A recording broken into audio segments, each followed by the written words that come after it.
الرجالة والستات لمّا بيتحطّوا في مشكلة تعاملهم معاها بيبقى مختلف، الرجالة بتتعامل بطريقة والستات بتتعامل بطريقة تانية خالص.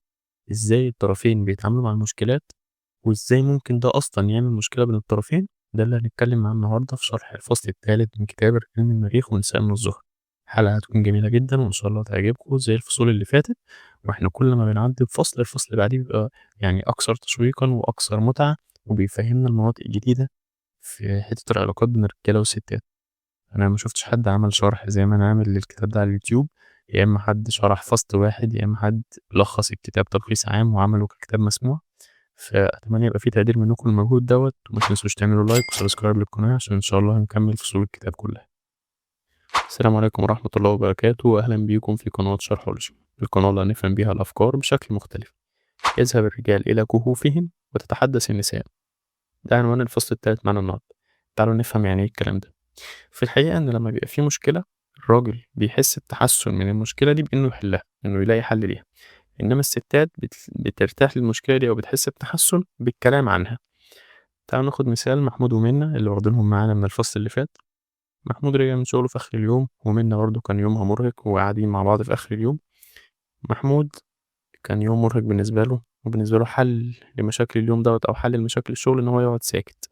يقعد بعيد عن الدوشة، يقعد ما يعملش أي حاجة أو لو هيعمل حاجة يعمل حاجة ما فيهاش أي مجهود ذهني، في حين إن منة بالنسبة لها هي عدِّت بمشاكل كتير وعايزة تتكلم عنها، عايزة تعبّر عن يومها، عايزة تحكي لحد عن يومها، فده عايز يبعد ويرتاح ودي عايزة تتكلم وتحكي، ودي فرق بين التعايش مع الضغط في المكانين في المريخ وفي الزهرة، زي ما اتفقنا إن إحنا الرجالة من المريخ والنساء من الزهرة.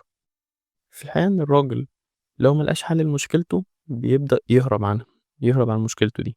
يهرب عنها إزاي؟ بإنه يعمل حاجة ما بتحتاجش مجهود، إنه يقعد ساكت أو يقعد يتفرج على التلفزيون، في حين إن الست بترتاح لضغطها دوّة بإنها تشاركه، تبدأ تتكلم مع اللي حواليها وتبدأ تحكي عن يومها وتبدأ تحكي عن المشاكل اللي قابلتها.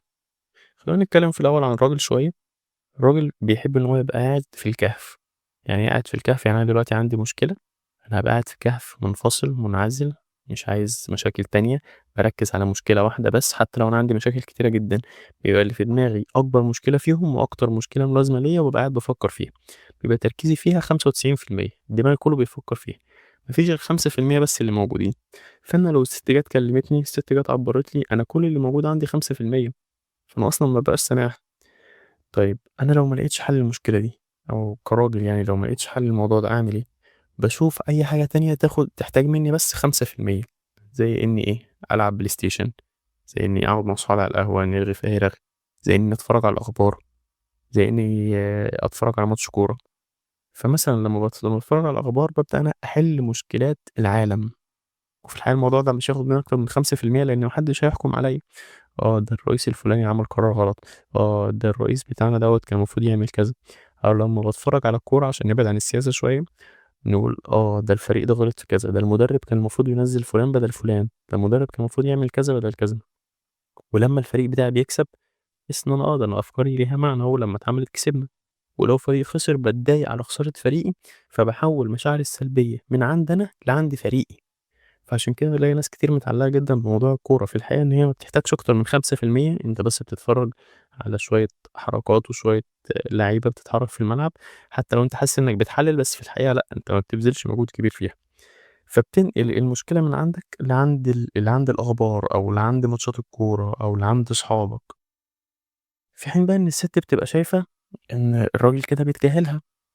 ما هو أنت دلوقتي لمّا تبقى راجع من شغلك وبتقول إنك مش قادر ومش مركّز وأنا آجي أكلمك مش عايز ترُد عليَّ أو بتتجاهلني أو مثلًا حتى من الستات ممكن تلاحظ يبقى الراجل قاعد سرحان وهي تتكلم، تتكلم، تتكلم فيه وهو في الآخر يقول إيه، قصدِك إيه؟ أو اتكلمتِ قُلتِ إيه؟ أو عيدي تاني، فهي حَسِت إن هي متجاهلة، في الحقيقة هي مش متجاهلة، هو الراجل بس عنده مشكلة دلوقتي شاغلة دماغه جدًا، وفي نفس الوقت الراجل بالنسبة له ما هو أنا بافكّر في مشكلة اللي عندي في الشغل اللي هي هتأثّر على حياتنا، فأنا كده دماغي أصلًا معاكِ، يعني أنا مش متجاهلِك، أنا already دماغي بتفكّر في مشكلة هتأثّر على حياتنا. بس الراجل عمره ما هيعبّر للست. طب ليه عمره ما هيعبّر للست أو ليه عمره ما هيتكلّم للست عن مشكلته؟ لإن إحنا زي ما قُلنا عندنا في كوكب المريخ الراجل ما بيتكلّمش عن مشكلته غير في حلّين، في موضعين بس، إمّا إن هو هيلاقي حل للمشكلة دي، إمّا إن هو بيلوم الشخص التاني على المشكلة دي. فهو طبعًا مش بيلومها لإن هي حاجة في شغله، وهو مش شايف إن هي هتحل له، فهو بالنسبة له هو عايز يلاقي الحل في دماغه وعايز يبعد عنها المجهود ده، فهو في الحقيقة مش بيتجاهلها. فلازم يكون الست عندها فهم للاختلاف دوّة، إن الراجل ما بيفكّرش زي الست. طيب خلّينا بقى نروح للست ونتكلّم عنها شوية.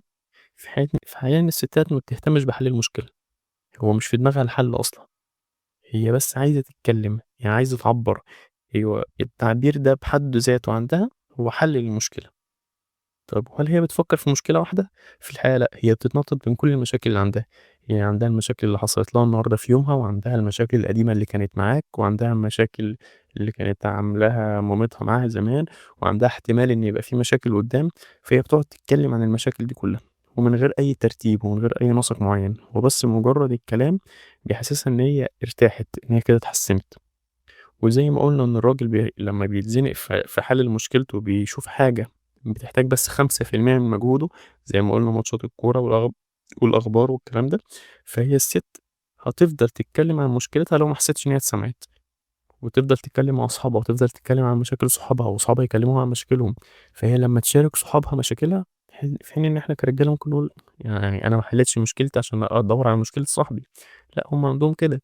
هي لمّا تتكلّم مع صاحبتها عن مشاكل حتى صاحبتها هي بترتاح، لإن مجرّد التعبير عن المشاكل بالنسبة لها راحة. فلمّا الست بتعبّر عن مشكلها بالشكل ده وبالشكل الكبير دوّة والمشاكل الكتير اللي بتقولها مرّة واحدة، فيبدأ الراجل يحس إن هو في وضع دفاعي. إيه ده يعني هي مش مبسوطة بالحياة معايا؟ يعني هي مش راضية بيّا كزوج ليها؟ يعني هي مش راضية بيّا في حياتها؟ يعني كده حياتها مش كويسة وأنا موجود. فالراجل طول ما هو في وضع دفاعي هيبدأ يدّي رَد فعل سلبي، مش هتبقى هي مبسوطة بيه، فتبدأ هي تعبّر عن مشاكل أكتر وتبدأ هي تتكلّم أكتر. زي ما قُلنا من شوية إحنا عندنا في كوكب المريخ إن الراجل ما بيعبّرش عن مشكلته غير في وضعين بس، إما إن هو بيلوم الطرف التاني على المشكلة، إما إن هو لو اتزنق في مشكلة فعايز نصيحة من الطرف التاني، الطرف اللي هو قادر يحل له المشكلة دي. فلمّا الست بتعبّر عن مشكلة، الراجل بيبقى في دماغه حاجتين، يا إما هي عايزة تلومني، يا إما هي عايزة تاخد منّي نصيحة أو عايزة تاخد منّي حل لمشكلتها. فلو هي بتعبّر عن زعلها بحُمقى شديدة وبزعل شديد، فهي كده بتلومني، يبقى أنا كده غلطان. ولو هي بتتكلم عن المشاكل بشكل عادي أو بتحكي حكاوي عادية، فهي كده عايزة منّي نصيحة، صح؟ زي ما اتكلمنا بقى قبل كده عن قُبعة الخبير، هنا بيبقى في حاجتين، يا إما الراجل بيفكّر بقُبعة الخبير، ده أنا هابدأ أقول لها حل المشكلات، وإحنا اتكلمنا في الفصل اللي فات عن مشكلة قُبعة الخبير دي وإزاي حلّها وإزاي نتعامل معاها، فيبدأ الراجل يدّي حل للمشكلة. أو لو الزعل منها شديد فيبدأ إنه يحس إن هو بيتلام وإن هو في وضع دفاعي، فيبدأ زي ما نقول كده يشهر سيفه ويبدأ يهاجم هو كمان، إن هو حاسس إن هو بيتهان، حاسس إن هي مش مبسوطة في حياتها معاه، فاللي هو إيه ده يعني أنتِ بتلوميني، أنتِ مش شايفة إن أنا عملت لِك كذا وكذا وكذا، ومش شايفة إن أنا باعمل لِك كذا وكذا وكذا، فده مش الرد اللي الست عايزاه، هي الست بس عايزة تتسمع، فلما يبقى ده الرد اللي في مواجهتها، فتبدأ هي تتكلم أكتر، تبدأ إن هي تبقى رغاية أكتر. تبدأ إن هي تحكي أكتر، وإن هي عايزة تبقى نكدية زي ما الرجالة بتقول، في الحقيقة هي ما حسِّتش إن هي اتسمعت، فهي دي المشكلة. طيب إحنا دلوقتي عرفنا إيه هي المشكلة واتكلمنا عنها، إيه بقى الحل؟ الكاتب بيدّينا حل للمشكلة ديّة في طريقة نصيحتين، واحدة للرجالة وواحدة للستات. نتكلم الأول عن نصيحة الرجالة أو نصيحة أهل المريخ، يفهموا إن تعبير الستات عن مشاكلهم ده مش لوم ليهم، أنتم ما تحسوش بالمسؤولية عليه، مش أنتم السبب في المشكلة دي. في الحقيقة أنت محتاج تتعلم إزاي تنصت وتسمع كويس لكلام الست، وأنت بمجرد ما تسمعها بشكل كويس وتدّيها اهتمامك وتدّيها ودانك وعقلك وفكرك، هي لوحدها هتسكت، وهي مع مرور الوقت هتهدى، بل إنها هتحس بالامتنان ناحيتك، هتحس إن هي بتشكرك على إنك سمعتها بشكل كافي. حُط نفسك مكانها، يعني حتى أنت لمّا بتيجي تتكلم عن حاجة وتحس إنك مسموع، بتحس إنك مبسوط. الشعور ده بالنسبة للستات بيتضاعف في 10 مثلًا، هي قمة انبساطها وقمة سعادتها وحل كل مشكلاتها إن هي بس تتسمع، هي بس عايزة تتسمع وعايزة تتفهم، فأنت مجرد ما تسمعها وما تحكمش عليها وادّيها بس شوية اهتمام، هتبدأ هي تبقى كويسة لوحدها من غير ما أنت تدّي أي حلول ومن غير ما تحس بأي لوم ناحيتها.